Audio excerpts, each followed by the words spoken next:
आपको लगेगा कि आप बहुत पुराने टाइम में चले गए। इतने सुराख हैं, कहाँ बंदे बचे होंगे यार। ओ भाई साहब, नज़ारा तो बदल गया। ये कभी भी मत लेना, और क्योंकि अगर आपने ले लिया तो भाई साहब हाल तो यहाँ भी बहुत ही बुरा हुआ था। ओह तेरी, इस एरिया में तो भाई गोलियों के निशान देखो यार। और अगर जैसे कोई पी खा के बैठा हो, ठीक है, तो उसको तो पता ही नहीं लगेगा, और अंदर जाऊंगा तो रोना ही आ जाएगा। कितनी बुलेट्स हैं, कहाँ बंदा कहाँ तक बचा होगा। वो डर के मारे नहीं आता इंडिया में, जो हमारी छवि बना रखी है ना। ऐसा लग रहा था बस छोड़ यार, वीडियो वगैरह भी खुद देख ली ना ये जगह, लेकिन भिखारियों का भी अपना स्टाइल है, सिगरेट पी रहा होगा और भिख मांग रहा होगा। भाई साहब पहले तो ये मैडम जा रही है ना, इनको देख लो। मैंने इनसे एक सवाल पूछा था जाते जाते, जैसे ही आप पानी में पहुंचते हैं तो या तो हार्ट अटैक हो जाता है, लेकिन ये रेस्टोरेंट वाला स्कैम भी ना पूरे वर्ल्ड में चलता है। ज़िंदगी में ना कभी ऐसा नहीं कहना चाहिए कि मैं ये नहीं करूँगा, और किसी जगह के बारे में ये नहीं कहना चाहिए कि मैं यहाँ पर नहीं आऊँगा, क्योंकि ज़िंदगी में जब आप किसी काम को ना करते हो ना, वो काम सबसे पहले हो जाते हैं, और किसी जगह से जब आप भागते हो तो वो जगह आपको वापसी खींच लाती है। ऐसा क्यों कह रहा हूँ? ऐसा इसलिए कह रहा हूँ क्योंकि अभी हम हैं मोस्टार में, और मोस्टार कहाँ है? मोस्टार है बोस्निया एंड हर्जेगोविना में, जो कि है साउथ ईस्टर्न यूरोप में, बाल्कन्स एरिया में। और लास्ट वीडियोस में हमने कहा था कि हम जो है बाल्कन्स को छोड़ेंगे, बहुत टाइम हो गया यहाँ पर। एक गर्मी वजह थी, एक वजह थी कि यहाँ पर एक जैसा सब कुछ कल्चर लग रहा था, और हम जाना चाह रहे थे इटली, लेकिन इटली हम नहीं जा पाए और बाल्कन्स में ही वापसी आ गए। बाल्कन्स से निकलने का एक जो सबसे बड़ा रीज़न था वो था गर्मी। और अभी जहाँ पर हम हैं मोस्टार में, यहाँ पर जितने भी देशों में हम ट्रैवल करके आए हैं उनसे सबसे ज़्यादा गर्मी है। कल यहाँ पर जो टेम्परेचर था वो था 40 डिग्री सेल्सियस। तो खैर, स्वागत है आपका बोस्निया एंड हर्जेगोविना के सबसे खूबसूरत शहर मोस्टार में।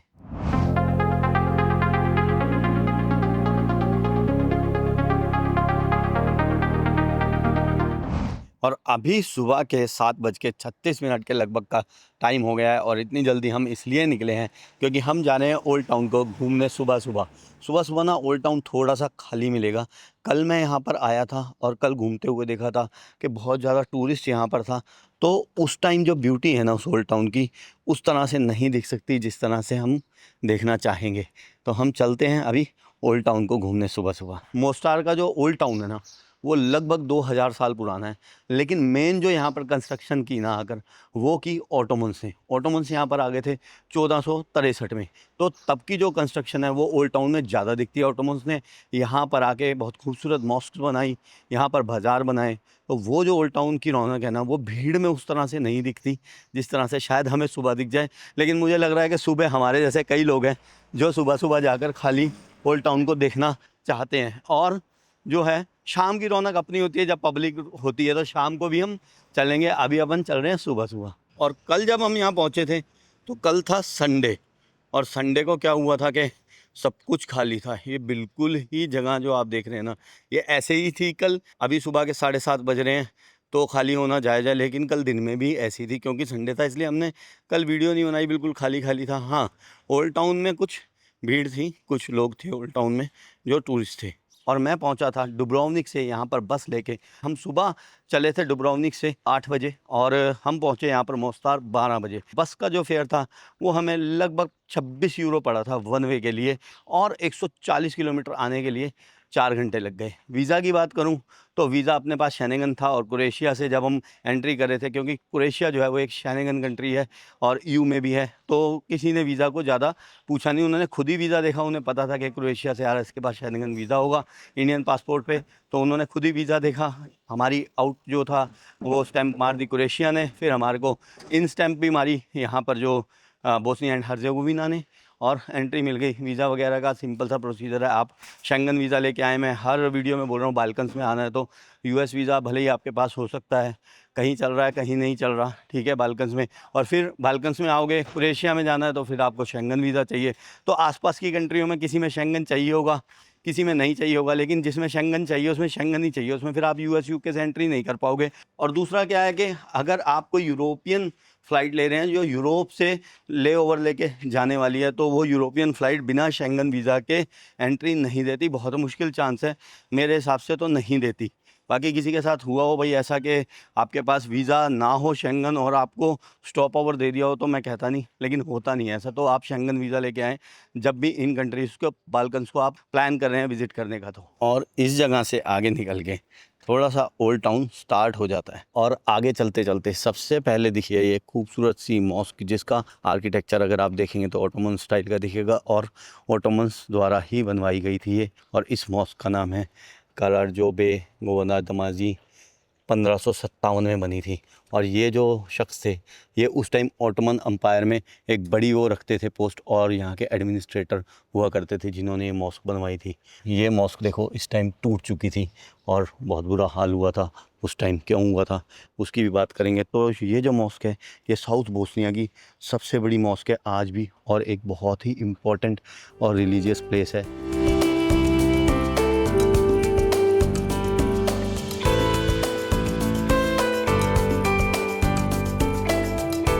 और मॉस्क में अगर एंट्री करनी है तो उसके लिए एक टिकट है, ticket for mosque 8 KM। KM का मतलब है कन्वर्टेबल मार्क।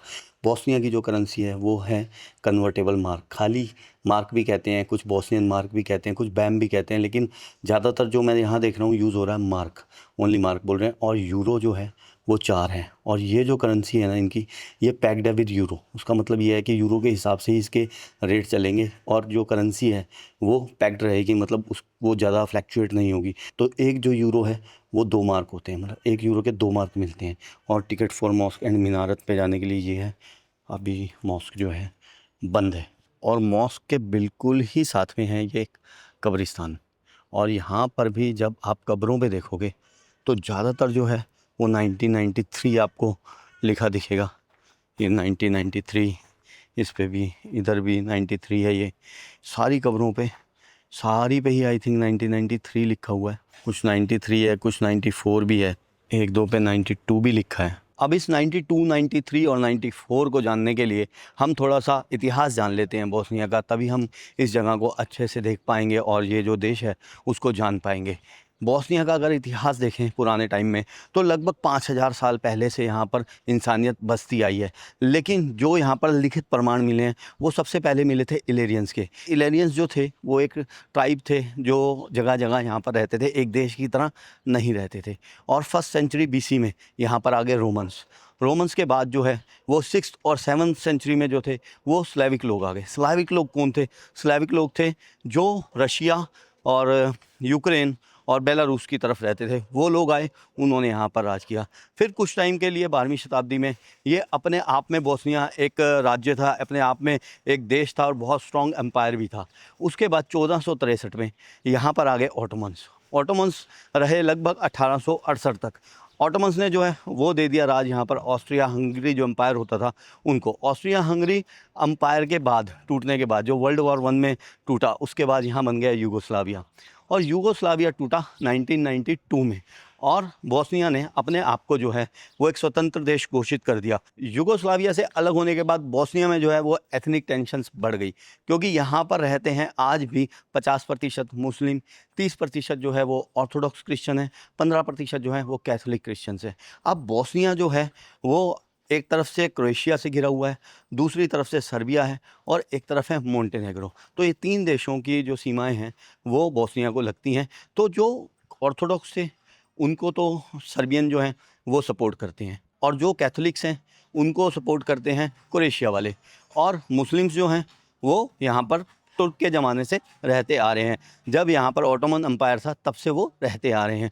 तो हुआ क्या कि इन तीनों में आपस में भिड़ने लग गई। ऑर्थोडॉक्स वाले वो चाहते थे कि वो सर्बियंस के साथ रहें और ये देश थोड़ा सा जो नॉर्थ पार्ट है वो सर्बिया के साथ चला जाए। इसी चीज़ को लेकर यहाँ पर 1992 से लेकर 1995 तक जो है वो सिविल वॉर रही, और उसमें लाखों लोग मारे गए। एंड में अमेरिका ने आकर फैसला करवाया, और आज भी यहाँ पर जो है तीनों कम्युनिटी रहती हैं। तो मोटा मोटा इन 3 सालों में 1 लाख से ज़्यादा लोग मारे गए। और 1993 में यहाँ पर मोस्टार में जो है वो बहुत बड़ा हत्याकांड हुआ, जिसमें 2000 से ज़्यादा लोग मारे गए। क्या हुआ था कि मोस्टार वाले जो हैं वो कैथोलिक और मुस्लिम मिलके ऑर्थोडॉक्स सर्बियन से लड़ रहे थे, लेकिन 1993 में ये जो है आपस में ही भिड़ गए, मुस्लिम और जो कैथोलिक क्रिश्चियंस है वो।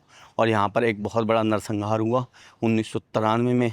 इसीलिए आप जब भी देखेंगे तो आपको यहाँ पर 1993 बहुत वॉल्स पे मिलेगा, बहुत सारी कब्रों पे लिखा हुआ दिखेगा। अब जो है हम मेन टाउन में एंट्री कर रहे हैं, जो मेन ओल्ड बाज़ार है, ओल्ड टाउन।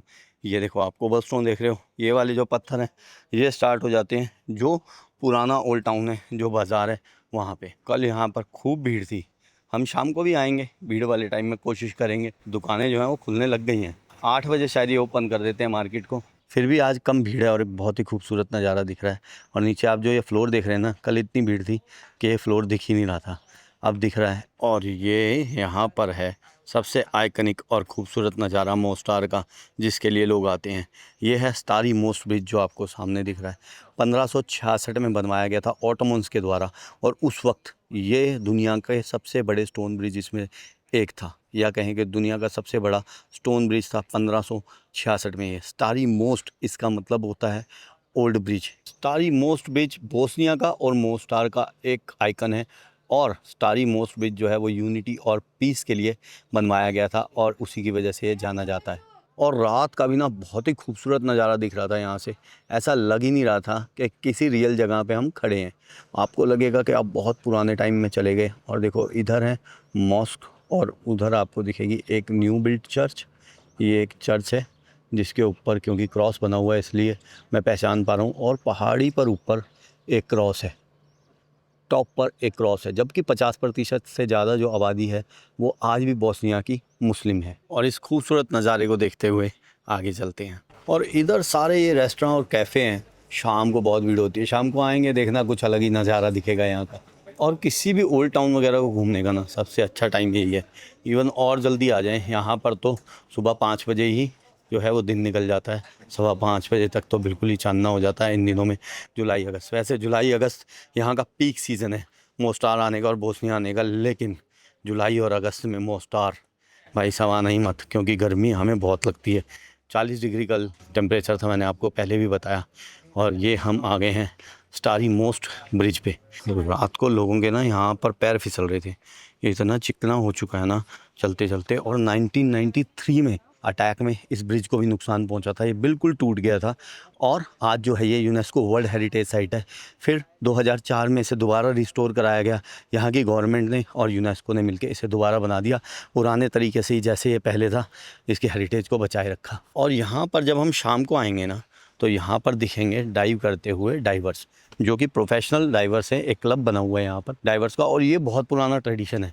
ये भी 16वीं शताब्दी के पास का ट्रेडिशन है। और उस ज़माने में इसको एक करेज का प्रतीक माना जाता था कि जो भी जवान लड़के हैं वो यहाँ से डाइव करेंगे तो वो हिम्मत वाले होंगे। तो ऐसे ये ट्रेडिशन स्टार्ट हुआ था।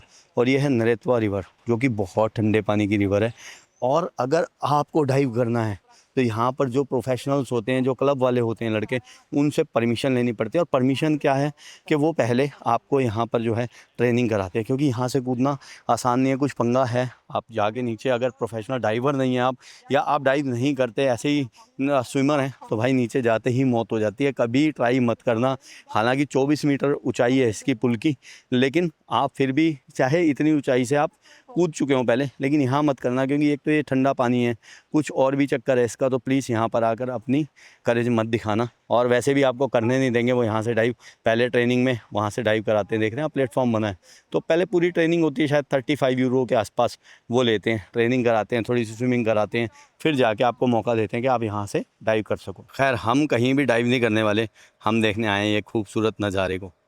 चलो जी, अब आगे चलते हैं और खूबसूरत नज़ारे को देखते हैं, अपने पैरों को बचाते हुए, ताकि हम भी ना फिसल जाएं कहीं। और मोस्टार का जो नाम है वो भी इसी ब्रिज के नाम पे है। मोस्ट का मतलब होता है ब्रिज, और आर का मतलब होता है प्रहरी, जो कि रक्षा करते थे इस ब्रिज की। तो यहाँ पर जो है वो प्रहरी होते थे। देखो यहाँ पर भी लिखा हुआ है, डाइवर्स क्लब तो लिखा है और मोस्टारी लिखा है। तो आरी का मतलब होता है प्रहरी, मतलब कि गार्ड्स। तो यहाँ पर गार्ड्स होते थे, और मोस्टार ब्रिज के गार्ड यानी मोस्तारी, और इसी से मोस्तारी से बन गया मोस्टार।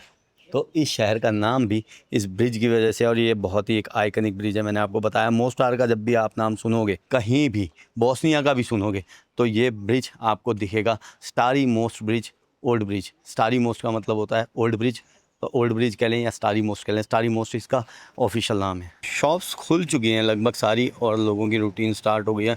बोस्नियन कॉफ़ी भी बहुत ही फेमस है। हम कहीं बैठते हैं अच्छी सी लोकेशन पे और बोस्नियन कॉफ़ी भी पीते हैं। चलते चलते एक और बिल्डिंग आई है जिस पे बहुत सारे जो हैं वो सुराख हुए हैं, पता नहीं गोलियों के हैं किस चीज़ के हैं। मैंने यहाँ पर पूछा एक लेडी से, मैंने कहा ये क्या है, कह रही पता नहीं।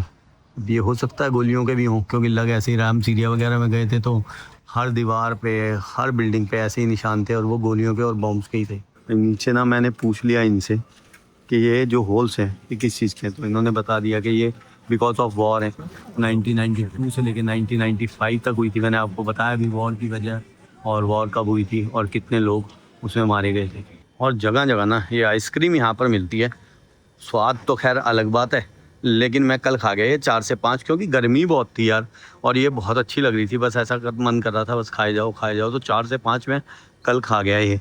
और ओल्ड बाज़ार की जो ख़त्म होने की निशानी है ना, वो भी ये फ्लोर है। देखो जहाँ पर ये जो है गोल गोल वाले पत्थर ख़त्म हो जाएंगे, वहाँ से ये ओल्ड बाज़ार भी ख़त्म हो जाएगा और आप एक न्यू दुनिया में पहुँच जाएंगे। रात को ना मैंने कुछ फ़ोटोज़ क्लिक की थी यहाँ की, ऐसा लग रहा था कि ये रियल में जगह ही नहीं है नाइट में जो फ़ोटोज़ आई। चलते चलते ओल्ड टाउन से बाहर का भी थोड़ा सा व्यू देख लेते हैं। और देखो ये भी एक वॉर की निशानी रह गई है। ये जो सुराख है ना, इतने सुराख हैं, कहाँ बंदे बच्चे होंगे यार। मैंने बताया हज़ारों लोग यहाँ भी मारे गए थे इस अकेले शहर में। और यार एक और खूबसूरत नज़ारा, और नीचे जो आप देख रहे हो इस ब्रिज का नाम है क्रीवा कुपरीजा, क्रूक्ड ब्रिज भी कहते हैं इसको। क्रूक्ड ब्रिज जो है वो स्टारी मोस्ट जो हमने देखा था ब्रिज, उसका एक छोटा वर्जन है, उसकी रिप्लिका है। ये 1558 में बनवाया गया था ऑटोमन्स के द्वारा ही, बहुत ही खूबसूरत जगह पर। और ये जो रिवर है ये वो वाली रिवर नहीं है, वो थी नरेतवा रिवर और ये है राडो बोल्जा रिवर। कितनी खूबसूरत जगह रही होगी ना ये उस वक्त। पीछे जो नए घर बने हैं ना, उन्होंने तो व्यू ख़राब कर दिया इस जगह का। ये तो सारा जो ओल्ड टाउन है ना, यूनेस्को वर्ल्ड हेरिटेज साइट तो है ही है। ये तो आसपास भी कुछ नहीं बनने देना चाहिए था। ये दुनिया की सबसे खूबसूरत जगहों में से एक हो जाती और सबसे खूबसूरत ओल्ड टाउन में से एक हो जाता ये। खैर मोस्टार ओल्ड टाउन आज भी दुनिया के सबसे खूबसूरत ओल्ड टाउन में से एक है यार। इस जगह से हम चलने लगे हैं अब नीचे, वापसी ओल्ड टाउन में हम एंट्री कर रहे हैं। एक और ऑटोमन एरा की मॉस्क 1530 में बनी थी शायद, खूबसूरत लग रही है। जो ऑटोमन्स का आर्किटेक्चर था ना वो बहुत ही खूबसूरत है। अगर आप यहाँ आओ और कहीं भी ऑटोमन्स जो मॉस्क बनी हुई हैं, जो घर वगैरह बने हुए हैं ऑटोमन्स के टाइम के, वो बहुत खूबसूरत लगते हैं। ये स्पॉट है, देख के आते हैं यहाँ से है या नहीं है, मुझे भी नहीं पता, नीचे जाके पता लगेगा। जहाँ से सबसे अच्छा व्यू कहते हैं दिखता है स्टारी ओल्ड ब्रिज का। एक हमने वहाँ से देखा था जो सबसे पहले स्टार्ट हुआ था, वहाँ से भी अच्छा दिखता है, कहते हैं यहाँ से भी काफ़ी अच्छा दिखता है। चल के देखते हैं, अगर बाई चांस सही पहुँचे तो एक कर्मा रेस्टोरेंट है यहाँ पर, जहाँ से आप आ सकते हैं कभी आए तो व्यू देखने। जा तो शायद ठीक ही जगह रहे हम। हाँ जी, व्यू तो यहाँ से भी बहुत खूबसूरत दिख रहा है और वहाँ से भी काफ़ी अच्छा था व्यू। मेरे को लग रहा है वहाँ से ज़्यादा बेटर था जहाँ से पहले हमने शुरू किया था व्यू। और हो सकता है अगर दूर से देखेंगे तो यहाँ से भी बेटर दिखेगा, वहाँ पर भी जाया जा सकता है, बीच में से भी निकला जा सकता है, क्योंकि यहाँ पर जो नदी है बिल्कुल ही जाके सकरी हो रही है। और ये शायद वो दूसरी नदी है जो मैं आपको बता रहा था ना, छोटी नदी बड़ी में मिल रही है जाके। और देखते हैं यार, कहते हैं कि दुनिया के फ्रेश वाटर लेक्स में से सबसे ठंडी रिवर्स में से ये एक रिवर है। देखते हैं यार, फ्रेश वाटर तो है ही है, कितना क्लीन है। यहाँ तो ऐसा लग रहा है शीशा है, पानी है ही नहीं। आप बताओ, लग रहा है आपको कहीं पानी है बीच में? शीशा ही लग रहा है। मज़ेदार पानी है यार, बहुत ठंडा, बहुत मस्त बर्फ़ वाला पानी है। कहते हैं कि जब यहाँ गर्मी होती है ना तो 50 डिग्री तक भी कई बार टेम्परेचर पहुँचा है यहाँ पर, और लोग बाग फिर वो गर्मी से बचने के लिए भी यहाँ से जंप किया करते थे और इस पानी में तैरते हैं। कल लोग यहाँ पर जो है वो स्विमिंग भी कर रहे थे। बहुत ही मज़ेदार यार, ठंडा पानी है, बहुत ही बढ़िया। गर्मी के हिसाब से तो बहुत ही पानी क्या है, शीशा है, इतना साफ़ यार। देखो मुझे लगता है वो जो एक रेस्टोरेंट है ना, वहाँ से काफ़ी अच्छा व्यू दिखेगा, है ना। अपन चलते हैं वहाँ पर, बैठते हैं, वहाँ से व्यू का मज़ा लेते हैं। तो सही जगह हम आए थे व्यू देखने के लिए, और इन्हीं चीज़ों को दिखाने के लिए जो गाइड्स हैं ना, टूर गाइड्स जो वॉकिंग टूर वगैरह वाले हैं, वो 10 से 15 यूरो पर पर्सन ले लेते हैं। तो ये रेस्टोरेंट का नाम तो नहीं दिख रहा, लेकिन जो है कर्मा रेस्टोरेंट एक है। कल को इस रेस्टोरेंट का नाम बदल जाए तो दूसरे वाला भी देख लेते हैं कि कौन सा रेस्टोरेंट है जहाँ से आपको नीचे जाना है और इस स्पॉट पे आप पहुँच जाएंगे। तो एक ये नार रेस्टोरेंट है, और नेक्स्ट जो निशानी है वो है ये सदरवान रेस्टोरेंट। चलो सदरवान रेस्टोरेंट से आगे चलते हैं और उस रेस्टोरेंट में बैठते हैं जहाँ हम सोच रहे थे बैठने की। और वापसी में स्टार मोस्ट का नज़ारा, ओल्ड ब्रिज का गेट अगेन। ओ भाई साहब, नज़ारा तो बदल गया। ये लोग कितने सारे आ गए देखो। अब ये शुरू हो गया भरना, ऐसे ही भरा रहेगा सारा टाइम। ये अब ऐसा ही भरा मिलेगा, रात को भी आएंगे, सब ऐसे ही रहना है। Hello sir, where are you from? China. China? नहीं, हाँ मैं ना कई बार ऑफेंड कर चुका हूँ। अब देखो यार, हमारे लिए तो ये सारे एक जैसे ही लगते हैं और हमें चाइनीज़ ही लगते हैं सारे। तो मैंने किसी को बोल दिया, मैंने कहा नी हाओ, इनकी नमस्ते होती है नी हाओ चाइनीज़ की ना। तो कहती आई एम नॉट चाइनीज़। वो हमारे साथ थे, ग्रुप में आ रहे थे, हम बस में आ रहे थे, तो आई एम नॉट चाइनीज़। मैंने कहा वो पंगा हो गया। मैंने कहा, तुम कहाँ से हो? कहते साउथ कोरिया से। तो भैया पता लगता नहीं इनका, हमारे को तो सारे एक जैसे लगते हैं। तो मैंने पहले ही पूछ लिया कहाँ से हो। वैसे चाइनीज़ जो है ना वो बहुत घूमते हैं यार, बहुत जगह देखा मैंने चाइनीज़ को घूमते हुए। और अब एक पते की बात, ये सुवेनियर शॉप्स आपको जो दिखती है ना, कई बार वहाँ पर ऐसे बुलेट्स वगैरह के सुवेनियर्स मिलते हैं, खासकर की रिंग। ये कभी भी मत लेना। और क्योंकि अगर आपने ले लिया तो आपका चेक इन बैग फ़्लाइट में जाते हुए या जो भी आपका हैंड लगेज होगा उसमें अगर ये हुई तो आपको रोक लेंगे, सवाल जवाब करेंगे, पुलिस वाले पकड़ लेंगे। यहाँ पर जो भी अथॉरिटीज़ होती हैं वो आपको पकड़ लेंगी, सिक्योरिटी वाली। और अगर आपके चेक इन में है ये, तो भी आपको बुला लिया जाएगा कि खोलो क्या है, क्योंकि एक्सरा में उन्हें अंदर नहीं दिखता कि भाई ये कोई सुवेनियर है या नकली है। उनको तो ये एक्सरे में ऐसे ही दिखेगा जैसे कोई बुलेट लेके जा रहा है। तो कभी भी ये मत लेना। और आपके पास कभी भी कोई बेल्ट वगैरह का बक्कल हो ना, इस तरह का जिस पे बुलेट हो, कोई ऐसे बॉम्ब वगैरह टाइप हो दिखने में जैसे ग्रेनेड टाइप, तो कभी भी नहीं लेना ऐसी चीज़ को, क्योंकि आपको सिक्योरिटी में बहुत तंग करेंगे। लो जी, ये आ गए हम उस रेस्टोरेंट में जहाँ हम सोच रहे थे कि बैठेंगे और व्यू लेंगे। ये वाली सीट ले लेते हैं, यहाँ से भी अच्छा नज़ारा दिख रहा है। हमने अपनी कॉफ़ी ऑर्डर कर दी है और लगे हाथ कॉफ़ी का वेट करते करते हम देख लेते हैं मेन्यू को भी। ये मेन्यू है और केएम का मतलब है कन्वर्टेबल मार्क, और जो यूरोपियन है वो कहते हैं BAM, Bosnian mark. Bosnian mark कह लो, कन्वर्टेबल मार्क कह लो, मार्क कह लो, सब एक ही बात है। और ये भाई मेन्यू आप देखते रहना। रेट्स वगैरह कन्वर्टेबल मार्क मैंने आपको बताया कि अगर ये 98 है तो 9 यूरो हो गया लगभग। वैसे जो रेट मिलता है ना 1 यूरो का, वो 1.95 मार्क मिलते हैं। लेकिन यहाँ के जो लोग हैं वो जनरली 2 से ही कर देते हैं, मतलब 1 का 2। अब ये जो 2 की है चीज़, ये 1 यूरो है। और 1 यूरो जो भारतीय रुपए में 101 रुपये के आसपास हो गया है।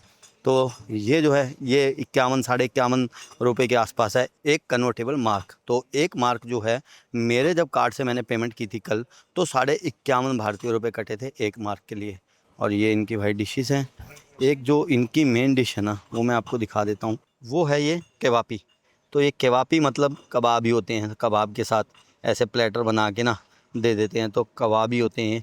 तो केवापी हम आज ट्राई करेंगे। कल हमने खाना खाया था यहाँ पर, कल का कल हो गया, आज ही हम खाएंगे जो यहाँ की ट्रेडिशनल डिश है। और आप भी अगर मेरी तरह आते हैं ना और नई नई चीज़ें ट्राई करना चाहते हैं, तो जो इनकी कॉफ़ी है, बोस्नियन कॉफ़ी, वो बहुत हार्ड होती है, वो एक्सप्रेसो की तरह ही होती है। और अगर आपने कभी टर्किश कॉफ़ी टेस्ट की है, जो मुझे कभी अच्छी नहीं लगी, बहुत ज़्यादा स्ट्रॉन्ग होती है वो, तो ऐसे ही ये कॉफ़ी होती है इनकी बोस्नियन कॉफ़ी। वो ये सिंपल सा काम है अपना। तो कैपेचिनो या लैटे वाले यहाँ कभी मन करता तो अमेरिकानो ब्लैक कॉफ़ी पी लेते हैं। पीनी हो तो चाय अपने टेस्ट की यहाँ मिलती नहीं है, तो फिर कॉफ़ी पीनी पड़ती है, तो कॉफ़ी पीते हैं और इस खूबसूरत नज़ारे को एंजॉय करते हैं। बहुत ही बढ़िया हवा चल रही है और कॉफ़ी अपनी आ गई है। और हमने एक डोनट ऑर्डर किया है कॉफ़ी के साथ, और एक पीस ये ठीक ठाक सा है। मुझे तो लगा एक की जगह 2 मंगा लेता हूँ। तो कभी भी आप आया करें ना बाहर, तो पहले एक आधी चीज़ मंगाएं। क्वांटिटी कई बार यहाँ ज़्यादा मिल जाती है, तो फिर दोबारा ऑर्डर कर सकते हैं आप, लेकिन पैसे ख़राब होंगे अगर आप एक साथ ही ज़्यादा ऑर्डर कर देंगे तो।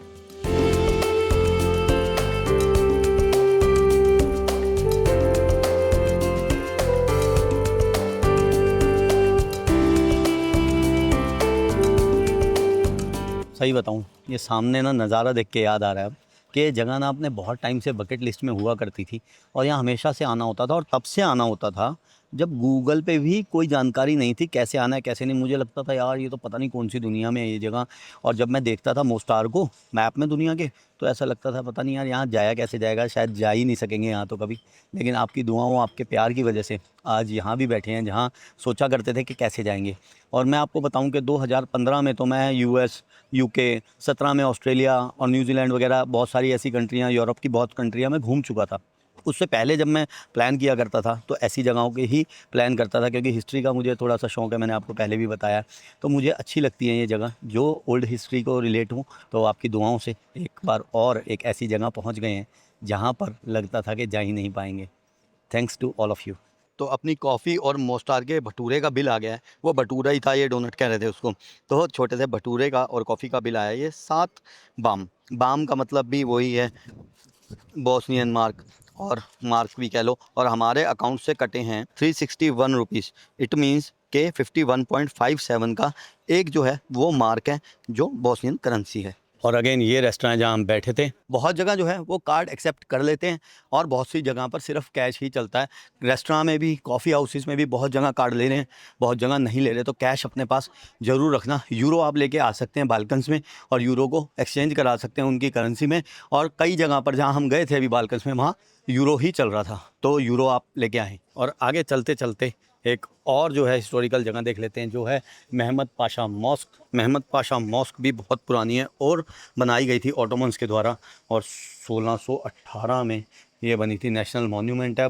बाज़ार भी लिखा है, बाज़ार भी हुआ करता था यहाँ पर ओल्ड टाइम में, और आज भी इन्होंने उसी तरह से कुछ संजो के रख रखी है। ये मॉस्क खूबसूरत मॉस्क है। अंदर जाने के लिए टिकट लगती है, जो कि है 10 केम, मतलब 10 मार्क्स की, 5 यूरो। और इस साइड है ये ओल्ड टाइम का बाज़ार, इधर है ये खूबसूरत मॉस्क।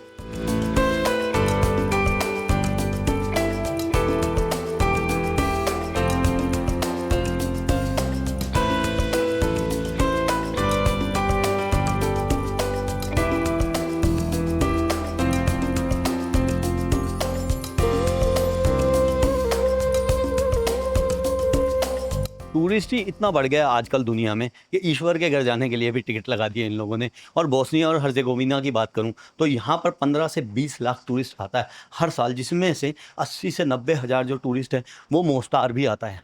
और जैसा कि आपको मैंने बताया था कि ओल्ड टाउन का जो एरिया है वो स्टार्ट होता है इन गोल वाले पत्थरों से और ख़त्म भी हो जाता है इन गोल वाले पत्थरों के बाद। जो ऑटोमन एरा है, वो जो पुराना बाज़ार है, वो यहाँ से ख़त्म हो जाता है। अब कुछ नई और कुछ पुरानी बिल्डिंगें आ जाती हैं आगे। मैंने पहले भी आपको इतिहास के बारे में बताया कि ऑटोमन्स जो थे वो छोड़ के चले गए थे, और ऑस्ट्रियन हंगरी जो एम्पायर था वो आ गया था उनके बाद। और ऑस्ट्रियन हंगरी एम्पायर आया था 1878 में। शायद पहले मैंने 1868 बोला होगा, लेकिन 1878 में आ गया था, और वो 1918 तक रहा, जब तक वर्ल्ड वॉर 1 ख़त्म नहीं हुई। तो ऑटोमन्स के बाद जो ऑस्ट्रियन हंगरी एम्पायर हैं, उन्होंने मोस्टार को जो है वो यूरोपियन लुक दिया था। और बार बार ये फ्रिज मैग्नेट्स आ रही हैं, और मुझे अब ज़्यादा इसलिए दिख रही हैं कि एक बहन का, हमारी का मैसेज आया था इंस्टाग्राम पे कि भैया मेरा जो बेटा है उनको बहुत पसंद है ये मैग्नेट्स, आप जाओगे तो ला दोगे। तो वो फॉलोअर हैं अपनी, और उस बच्चे के लिए हम ले लेते हैं, ये लेते हैं, क्योंकि ये नाइट का सीन है और ये स्टारी मोस्ट ब्रिज जो है वो सबसे फेमस जगह है मोस्टार की। तो उस बच्चे के लिए हम ये ले लेते हैं मैग्नेट। तो ये गिफ्ट ले लिया उस प्यारे से बच्चे के लिए, और मैंने जो है वो कल रात को ही ले ली थी मैग्नेट। भाई साहब, हाल तो यहाँ भी बहुत ही बुरा हुआ था। देखो, पता नहीं आप लोगों को बोस्निया वार के बारे में पता है, नहीं पता, या कभी सुना है, नहीं सुना। हर जो पुरानी बिल्डिंग यहाँ पर दिख रही है ना इस तरह की, उसकी पूरी दीवारें छलनी हैं। एक मतलब बुलेट मार्क नहीं, कई कई बुलेट मार्क हैं। देखो, एक एक दीवार पे ही कई कई हैं, और कितने बड़े बड़े गड्ढे हैं। सारे बुलेट मार्क्स हैं, मैंने पता कर लिया यहाँ लोगों से, कह रहे ये जो हैं ये सब बुलेट मार्क्स हैं। और जब दीवार पे इतने बड़े बड़े गड्ढे हो जाते हैं तो इंसान तो बेचारा कहाँ जाके गिरता होगा यार। और इस तरफ तो बहुत ज़्यादा यार ये बिल्डिंग्स हैं ऐसी, देख रहे हो, ये सारे बुलेट मार्क्स हैं। ओ तेरी, इस एरिया में तो भाई जहाँ मुँह उठाओ ना वहीं ये वॉर वाली बिल्डिंग्स दिख रही हैं। देखना कितनी शानदार बिल्डिंग हुआ करती होगी ना, ये कोई होटल वगैरह लग रहा है। और ये भी वॉर में डैमेज हो गई थी बिल्डिंग। गोलियों के निशान देखो यार, इतने भारी पत्थर में भी कितनी भारी गोलियाँ होती होंगी, और इंसान को मारने के लिए कितना भारी असला चलाया यार। सुबह सुबह का गुड मूड ना इन जगहों को देख के ख़राब होने लग रहा है यार। सामने फिर एक ऐसी वॉर वाली बिल्डिंग दिख रही है। ये तो कोई पार्किंग गैराज लग रहा है उस ज़माने का भी, लेकिन देखो कितनी बुलेट्स उतरी। बेचारे कोई लोग अंदर होंगे ना जिन्होंने पनाह ली होगी यहाँ पर, अंदर ही बाहर से ही छलनी कर दिया यार। शिट, कितनी बुलेट्स हैं, कहाँ बंदा कहाँ तक बचा होगा। ये देखो, शिट, ये यहाँ पर जो किया था ना वो क्रोएशियन आर्मी ने किया था पंगा।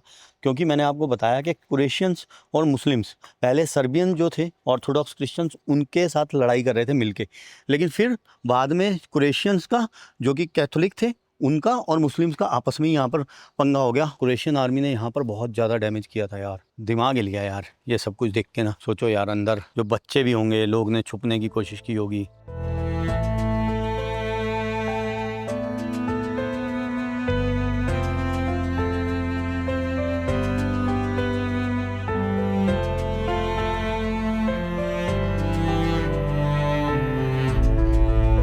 और ये वॉर से डैमेज हुई बिल्डिंग्स के सामने एक कब्रिस्तान भी है, जहाँ पर जो लोग वॉर में गुजर गए थे उनकी कब्रें हैं। कितना सैड होता होगा, कैसे बच्चों के आगे, शिट क्या ही कहूँ यार, कहाँ कुछ बोला ही नहीं जा रहा मेरे से तो ये चीज़ देख के ना। इतना मूड सा ख़राब हुआ है कि कैसे देखो हज़ारों लोग मार दिए गए होंगे। कैसे यार, मारने वाले कैसे मार सकते हैं यार, देखना बेचारे निर्दोष ही मरते हैं। क्योंकि जो बड़े बड़े होंगे, जो भी बड़े जनरल होते हैं, कोई भी बड़े लोग होते हैं, वो तो बच जाते हैं, वो तो छुप जाते हैं, उन्हें तो पता होने वाला होता है कि क्या होना है। और देखो यार,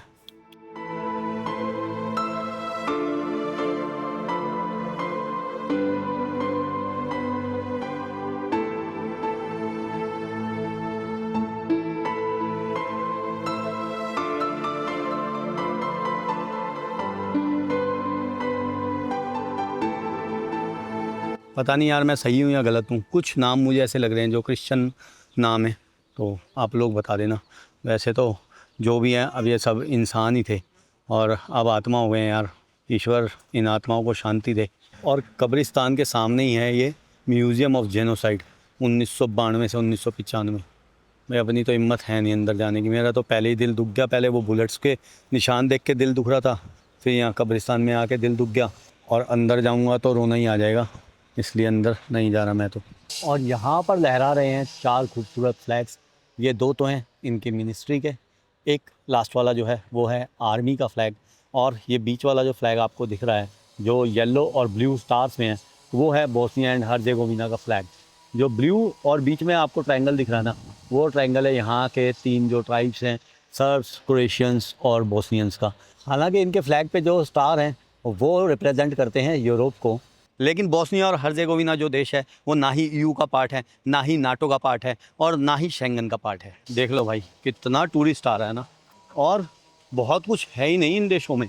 आप ये समझो कि हमारे देश में भी इतना ही टूरिस्ट आता है, और यहाँ की आबादी है खाली 32 लाख पूरे बोस्निया एंड हर्जेगोविना की, और हमारी आबादी देख लो 32 लाख में यहाँ पर 20 लाख टूरिस्ट आने लग रहा है। और यार सालाना 20 लाख टूरिस्ट 32 लाख की आबादी पे सोचो कितनी आमदनी होगी। और टूरिस्ट जो है ना वो हर किसी को पैसा देता है, देश को भी पैसा देता है। सोचो यार, पहले फ़्लाइट बुक करेगा, वीज़ा लेगा, फिर वो एयरपोर्ट पे आएगा, टैक्सी लेगा, होटल में खाना खाएगा, होटल में रहेगा, रेस्टोरेंट में जाएगा, बाज़ारों में घूमेगा, टैक्सी को पैसा देगा, कितने हर किसी का काम चलेगा। तो टूरिस्ट को बहुत ध्यान रखो यार, और टूरिज़्म को बढ़ाने की तरफ ध्यान दो। और जो टूरिस्ट आता ना उसका बहुत ख्याल रखो, कोई भी आए और उसको कोई तंग कर रहा हो टूरिस्ट को, तो यार भिड़ जाओ। समझ लो आप देश की सेवा करोगे अगर आप टूरिस्ट की रक्षा करोगे। और टूरिस्ट बढ़ाना एक बार, तो भाई साहब ये देखो, ये छोटे छोटे देश हैं, इनकी करेंसियाँ देखो यार, 51.50 कटे यार एक मार्क के।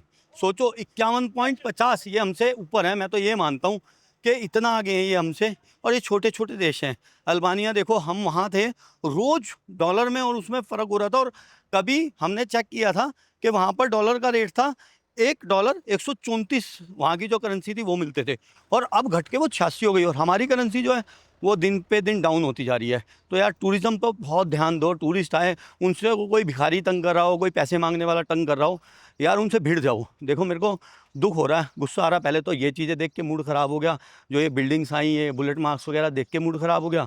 और अब ये मूड ख़राब हो रहा है कि इन छोटे छोटे देशों में कितना टूरिस्ट आता है, और हमारे देश में, यार हमारे देश जैसा तो देश ही नहीं है। हमारे पास क्या नहीं है। मेरे से गोरे बात करते हैं ना, चुप हो जाते हैं जब मैं बात करता हूँ। मैंने कहा हमारे पास सब कुछ है, तुम दिल्ली उतरते हो बस तुम्हें दिल्ली की भीड़ दिखती है। मैंने कहा पहाड़ है हमारे पास नदियाँ हैं हमारे पास, और जंगल हैं हमारे पास, यार समुद्र है, रेगिस्तान है, हमारे पास क्या नहीं है। हमारे पास सारे मौसम है भाई। ये टूरिज़्म बहुत पैसा देता है और सबके काम चलेंगे। टूरिस्ट को संभाल लो भाई, बस वो डर के मारे नहीं आता इंडिया में। जो हमारी छवि बना रखी है ना मीडिया वगैरह में, जो दिखता है कि भाई बहुत डेंजरस है, लेडीज़ के लिए डेंजरस है, ये वो वही बात है ना जो सुबह पहले मैंने बोला था कि किसी चीज़ से भागो ना, वो आपको और अपनी तरफ खींचती है। और मैं जहाँ भी देख रहा हूँ ना, अब तो मुझे यही बिल्डिंग दिख रही है। अब तो ये सारी वॉर की निशानियाँ रह गई यहाँ पर। और यार ये तो भर देने चाहिए मेरे हिसाब से। शिट, और कैसे छल्ली कर दिया होगा ना, कैसे गोलियां चलाई होंगी। शिट। और हाँ, मोस्टार में जो है वो टैप वाटर पीने लायक है, तो आप किसी हॉस्टल, होटल, अपार्टमेंट में कहीं भी रह रहे हैं तो आप टैप वाटर पी सकते हैं।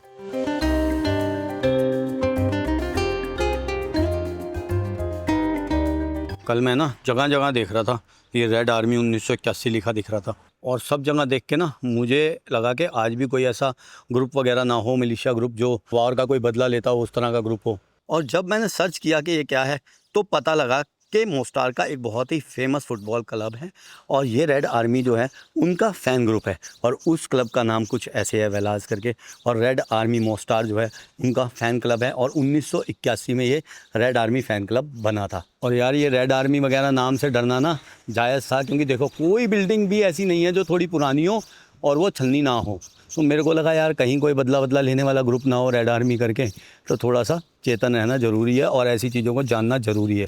टाइम 11 बजने को है और टेम्परेचर देखो 33 डिग्री, और मैंने सामने स्टोर से लिया है ये एक वाटर, पानी पियेंगे और हाइड्रेट रहेंगे। 1.5 लीटर है ये, धीरे धीरे करके इसको पी जाएंगे। और मैंने आपको बताया था कि गर्मी यहाँ बहुत है, और कितनी भी गर्मी हो हम तो आपके लिए वीडियो बनाएंगे। आप चैनल सब्सक्राइब करो या ना करो, कर दो तो यार बढ़िया ही रहेगा, कर दो चैनल सब्सक्राइब करो। और हाँ, वीडियो को लाइक भी कर दो और शेयर भी कर दिया करो, क्योंकि आप में से बहुत सारे लोगों की ना मुझे विशेष आती हैं जो अपना चैनल ट्रैवलिंग बनता है वो 2 मिलियन 3 मिलियन फॉलोअर्स पहुंच जाएं, उसके मिलियंस ऑफ व्यूज़ आएँ। और बहुत से लोग दुख भी जताते हैं कि यार अपना चैनल इतना पीछे क्यों रह गया। और चैनल आगे बढ़ेगा जब आप लाइक करोगे और शेयर कर दोगे, क्योंकि ना हम कुछ ना कुछ नया नया देखते रहते हैं, उन जगहों का इतिहास जानते रहते हैं। जैसे कि ये देखो आज हमने नई जगह देखी और इसका इतिहास जाना, और देखो कितना दर्दनाक इतिहास है ना। देख रहे हो कोई ऐसी जगह नहीं है, कोई ऐसी पुरानी सी ये बिल्डिंग नहीं है जो छलनी ना हुई हो। मैं बार बार कह रहा हूँ, क्योंकि मुझे बार बार जो भी बिल्डिंग दिख रही है मुझे देख के दुख हो रहा है यार, क्या हाल हुआ होगा सोचो। तो हम ऐसी जगहों को देखते रहते हैं और चैनल को आगे बढ़ाते रहते हैं। और ये देखो लोहे को पड़ गई गोलियां यार, लोहा भी नहीं रोक पाया, और दीवारों का हाल देखो। तो ये है हॉस्टल जहाँ पर हम रुके हुए हैं 2 रातों के लिए, और 2 रातों के लिए पर बेड का जो हमें रेंट पड़ा है वो पड़ा है 32 यूरो। दोपहर के 3:10 हुए हैं और हम जा रहे हैं लंच के लिए। ये हॉस्टल बुक इसलिए किया था, इसकी जो लोकेशन है वो बहुत अच्छी थी, बिल्कुल सामने ही है बस स्टॉप यहाँ का मेन, और उसके साथ में ही है यहाँ का मेन रेलवे स्टेशन। तो बस स्टॉप से लगभग 200-250 मीटर की वॉक थी, आराम से आ गए। अब सुबह ट्रेन लेके हम यहाँ से जाने वाले हैं सारायेवो, तो हम ट्रेन भी आराम से ले लेंगे वॉक करके। टेम्परेचर तो 33 डिग्री है, लेकिन आज बादल बने हुए हैं तो इतनी गर्मी नहीं लग रही, और हवा भी अच्छी चल रही है। आज हम सुबह सुबह घुमाए ना, तो आज गर्मी नहीं है। जब कल दोपहर को निकलना था तो गर्मी बहुत ज़्यादा थी, मतलब इतनी गर्मी थी कि मन ही नहीं कर रहा था कि वीडियो वगैरह बनाएं। ऐसा लग रहा था बस छोड़ यार, वीडियो वगैरह भी खुद देख ली ना ये जगह, अब ना आगे चलो यहाँ से। और वेदर ठीक है ना, तो जगह भी कितनी खूबसूरत लग रही है भाई। कल तो 40 डिग्री था, एक जगह मैंने देखा 40 डिग्री टेम्परेचर लिखा पेट्रोल पंप पे, मेरे को विश्वास ही नहीं हुआ। मैंने कहा अरे ये पेट्रोल पंप पे कहाँ टेम्परेचर आते हैं। फिर यहाँ आया तो पता लगा हाँ यार 40 डिग्री दोपहर को हुआ था एक बार टेम्परेचर, और फिर बाद में 37-38 चलता रहा। कल ना मैंने ATM भी चेक किया था, ATM में कार्ड डाला तो 600 रुपये पर ट्रांजैक्शन जो है वो फालतू मांग रहा था, भारतीय 600 रुपये। तो फिर मुझे कैश की कोई ऐसी ज़रूरत थी नहीं, तो मैंने कैश नहीं निकाला। लेकिन हाँ, अगर ज़रूरत पड़े तो आप अपने कार्ड से यहाँ पर कैश निकाल सकते हैं। और कल खाया था भाई हमने यहाँ पर खाना, बढ़िया था। और ये इनकी जो केवापी डिश है, ये इनकी मेन डिश है, इनकी फेवरेट है, नेशनल मान लो। तो चलते हैं आज केवापी ट्राई करते हैं। भाई फूड आ गया हमारा, और ये हमने चिकन मंगा लिया है, क्योंकि जो चिवापी है ना वो कबाब होते हैं, और वो बीफ और पोर्क के ही होते हैं, बस चिकन के नहीं होते। मटन के कहीं कहीं मिल गए तो मिल गए, तो हमने चिकन मंगा लिया है। और ये इनके ब्रेड जो है ना वो काफ़ी अच्छे सिके हुए होते हैं। चलो खाना खाते हैं। खाना खा लिया हमने, खाना इनका बढ़िया था। यहाँ पे एक और चीज़ देखिए, लोग भिखारियों को पैसे तो देते हैं, अच्छे हैं लोग तो, सारी जगह के अच्छे लगते हैं मुझे, लेकिन भिखारियों का भी अपना स्टाइल है। सिगरेट पी रहा होगा और भीख मांग रहा होगा, फिर दारू पी रहा होगा शाम को फिर भीख मांग रहा होगा, और लोग भी दे देते हैं। वो सिगरेट पीते पीते को भी दे दी, और कोक है उसके पास पड़ी, सिगरेट पी रहा हुआ आराम से और भीख मांग रहा, लोग दे देते हैं पैसे। और चलते चलते देखो एक और मेन्यू दिखा, और चिवापी सबसे ऊपर जो है वो चिवापी लिखा होता है। और ये ज़्यादातर जहाँ भी मैं देख रहा हूँ वो बीफ का होता है, ज़्यादातर बीफ का होता है। लेकिन मुझे किसी ने कहा था बीफ और पोर्क का भी होता है और लैम का भी होता है ये चिवापी, लेकिन चिकन का नहीं होता और वेज का कोई चक्कर नहीं है। यह 4:15 बज गए हैं, अभी भी रोड पे लोग निकले नहीं हैं। और अगर टाइम डिफरेंस की बात करूँ ना, तो भारत और बोस्निया के टाइम में भी अदर बाल्कन्स कंट्री की तरह फ़र्क है 3.5 घंटे का। बोस्निया जो है वो भारत से पीछे है 3.5 घंटे, यानी कि अगर यहाँ पर बजे हैं 4:15 तो भारत में अभी बज रहे होंगे रात के 7:45। हॉस्टल में आ गए हम अपने, और हॉस्टल का यार ठीक लगने लग गया मुझे कल्चर, बोरियत नहीं होती। अपार्टमेंट में अकेले तो बड़ा परेशान हो जाता बंदा, 2 बंदे हो ना फिर तो सही है।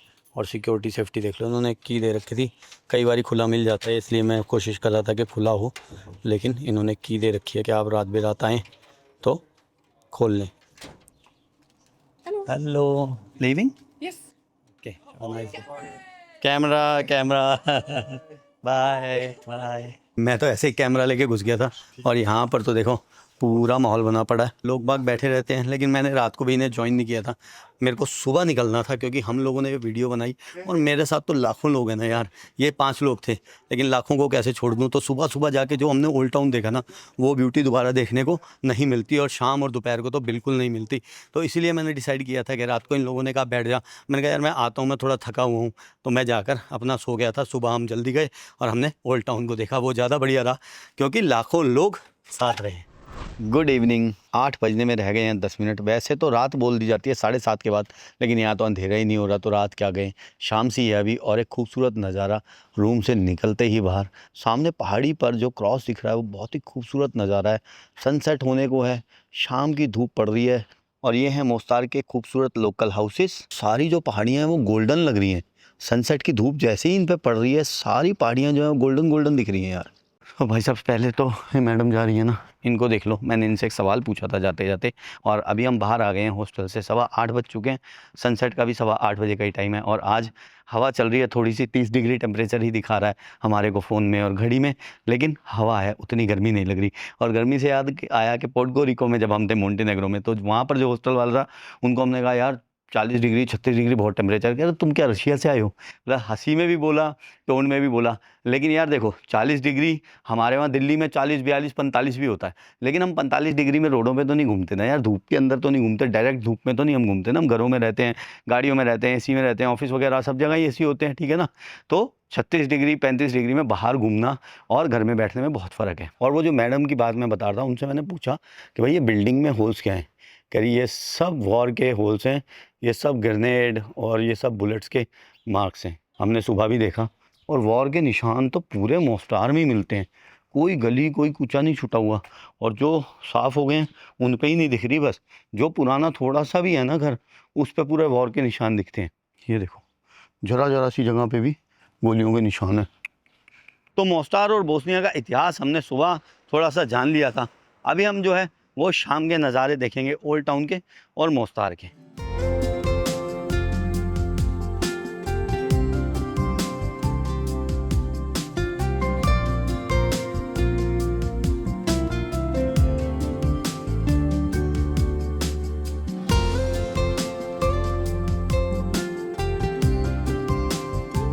और दुनिया के बहुत सारे लव ब्रिजेस की तरह यहाँ भी लोगों ने इस ब्रिज पर ताले लगा रखे हैं। बहुत सारे दुनिया में ऐसे ब्रिज हैं जहाँ लोगों ने ये अपने प्यार के इजहार के ताले लगाए होते हैं। और चलो जिस सोच से लगाए भगवान फुलफ़िल करे। लेकिन आपको एक बात बता देता हूँ, अभी हम एक ब्रिज पे खड़े हैं, और मोस्टार वाला ओल्ड ब्रिज आपने देखा था, वहाँ से लोग जंप करते हैं।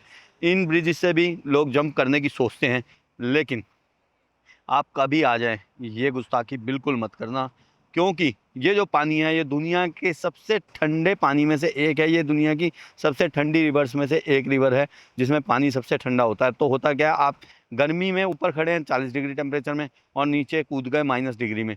जैसे ही आप पानी में पहुंचते हैं तो या तो हार्ट अटैक हो जाता है, या फिर आपका कोई ना कोई बॉडी सुन्न पड़ के पैरालाइज टाइप हो जाएगी। तो बिल्कुल मत करना ये काम, कभी भी जोश में नहीं आना, आप कितने ही बड़े ड्राइवर हो, क्योंकि वेदर का जो चेंज होगा उससे सर्द गर्म आपको मार देगा।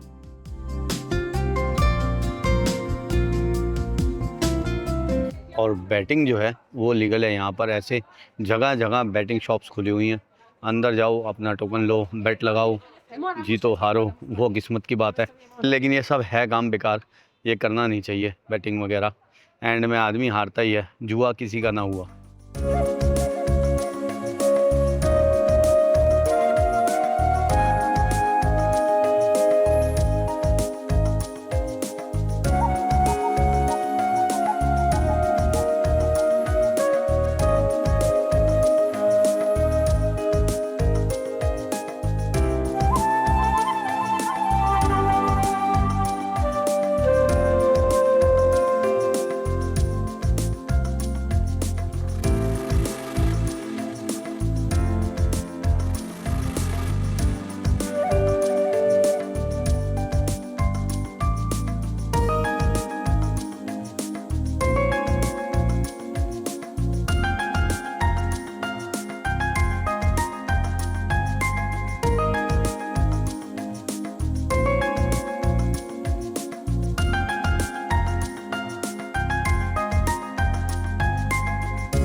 पिक्चर्स में, पोस्टकार्ड्स में। इस ब्रिज को भी बहुत देखा करता था मैं। और थोड़ी देर यहाँ बैठते हैं, उसके बाद चलेंगे हॉस्टल। कल था संडे, तो कल जो है भीड़ बहुत थी यहाँ पर, क्योंकि हो सकता है आसपास की कंट्री से लोग सैटरडे संडे को आएँ। आज उतनी भीड़ यहाँ नहीं है, लेकिन फिर भी हमने सुबह भी देखा ओल्ड टाउन को और शाम को भी देखा लाइटों के बीच में।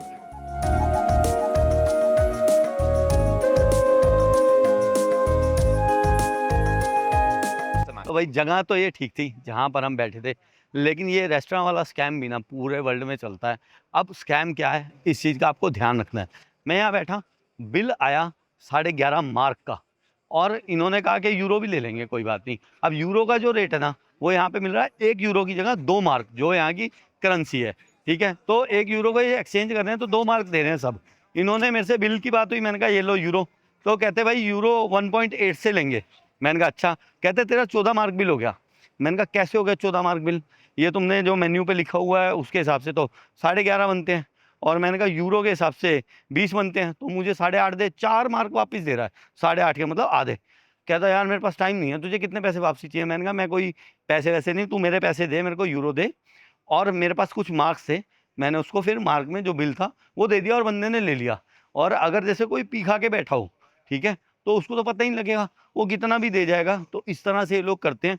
कभी भी ऐसी जगह हो आप जहाँ पर लोकल करेंसी कुछ और हो, लोकल करेंसी ज़रूर रखनी है। मैंने थोड़ी सी लोकल करेंसी रख ली थी, और एक आइसक्रीम वाले से ही चेंज कराई थी। मैंने उनसे पूछा, मैंने कहा मैं आइसक्रीम लूँगा, तो आप मुझे लोकल करेंसी वापस कर दोगे। कहते कर देंगे। तो उन्होंने मुझे 1 यूरो की जगह 2 मार्क ही दिए आइसक्रीम वालों ने। और ये जो इतना बड़ा रेस्टोरेंट चल रहा था, ये स्कैम करने लग रहे थे। और ओल्ड ब्रिज पर हमारे हॉस्टल के कुछ लोग मिल गए, और मुझे देख के हैरान हो गए कि अभी तक व्लॉगिंग कर रहा है। इन्होंने मुझे सुबह देखा था 7 साढ़े 7 बजे हम जब चले थे तब, और कह रहे अब तक लगा हुआ है। मैंने कहा हाँ लगा हुआ हूँ। और ये हमारे हॉस्टल के कुछ लोग और 2 लड़के आगे चले गए, and they went on hiking, right? या how many kilometres you did? 1.7 kilometres, may be more than that. जो हमने वो क्रॉस देखा था ना, ये लोग वहाँ तक गए थे, क्रॉस तक। और ये शाम को मुझसे भी पूछ रहे थे कि चलोगे आप हाइकिंग पे।